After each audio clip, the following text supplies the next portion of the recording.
Just something I always kind of did. Anytime we were in the car or going anywhere with my family or whatever, I always had like a pad and a pen. And I remember we would work, you know, grew up on a farm. We just worked all the time. My dad's ranch, there's only like one road in and one road out.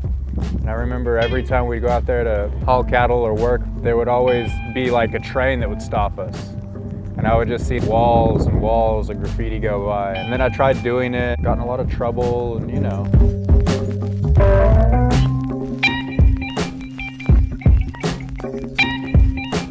Somebody told me that the hardest thing to do were like hands and faces and people and stuff, and it was like, okay, I'm gonna do that then. But also you get so much emotion out of people.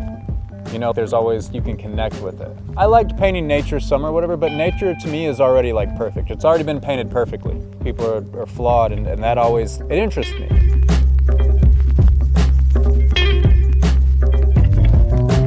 I don't know if it made a lot of sense to come back and this and that, you know, like travel all the way from LA, stay here, miss out on some stuff there, but it's like, it's my hometown, it's like my bucket list. Like this is like one of the best walls there is here. I gotta get that, but well, yeah, I'm just thankful for it. It's a cool feeling.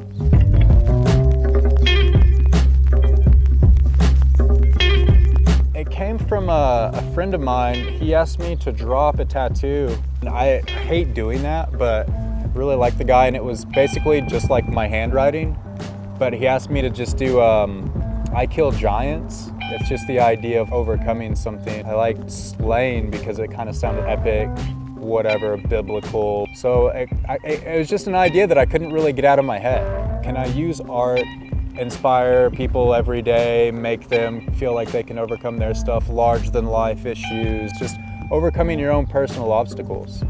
And for me, like I related to it because I was reading Don Quixote, and for me it's more like I'm like tilting at windmills. It's like I think they're giants, they're not real life problems, it's just painting walls. But if it can like inspire somebody else or influence somebody else to overcome their obstacles, then I feel like I've done okay. Yeah, and in my own head, like I said, it's like I'm like some crazy old dude like jousting with moon wheels, like, ha ha! I don't have any real problems, you know? Well, mentally, maybe.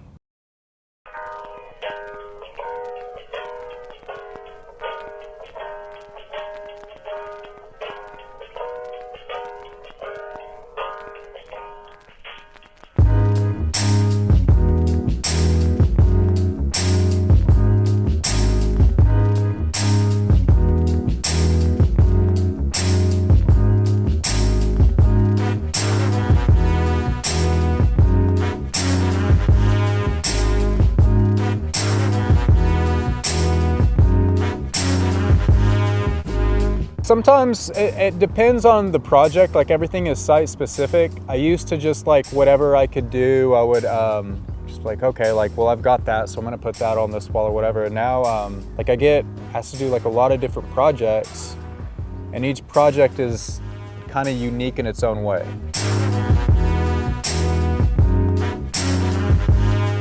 If you're an artist and you're creating art and it makes you happy, that's good art. It's not so much about the finished product, it's if it makes you happy, it's good art. And from a viewer standpoint too, I guess, I've never thought about that. I guess from a viewer standpoint too, it's like, there's all these technical aspects of it that is like, is it a good painting, this, that, whatever. But whenever I like go into to a museum, or it's right down to the simplest, do I like it?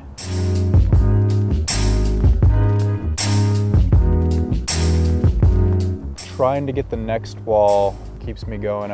Eventually, like, I want creative freedom. Stuff like this, there's always like a little bit of, well, if you can kind of keep it within this and maybe do this because we've seen this that you do and we like it, but don't go too much that way because that's not really the direction. Like I'm ready to get like walls. Here's this huge 70, 80 foot wall that's like 5 stories tall.